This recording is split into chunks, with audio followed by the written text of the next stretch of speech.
Hello বন্ধুরা, ভালো আছো? আজকে একটা নিউ কালেকশান নিয়ে এসেছি। আজকে একটা নাইটি নিয়ে এসেছি। নাইটিটা দেখো, এটা ঘটি হাতা ডিজাইন করা, আর চৌকো গলা, ফিতে দেওয়া।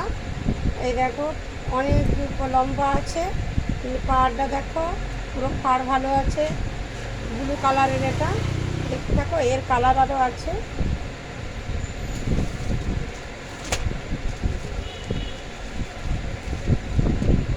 এর কালার আছে একটা লাল, একটা খয়েরি, একটা সবুজ। এই চারটে কালার পেয়ে যাবে। আর একটা আমি নাইটি দেখাচ্ছি ডিজাইন ডিজাইন নাইটি প্রচুর স্টক এসছে, দেখতে থাকো। যদি কারো ভালো লাগে হোয়াটসঅ্যাপে বুকিং করবে। এই একটা ডিজাইন, এই নিচটা আছে কুচির ডিজাইন আছে। এই দেখো কুচির ডিজাইন, পাড় আছে, স্লিভলেস, হাতে স্লিভ দেওয়া আছে, হচ্ছে বেল্ট আছে। এর কালার আছে অনেকগুলো। এই একটা কালার, এই একটা কালার, এই একটা কালার, চারটে কালার পেয়ে যাবে। যদি তো কারো পছন্দ থাকে তাহলে আমার সঙ্গে হোয়াটসঅ্যাপে বুকিং করো আমার ফোন নাম্বারে।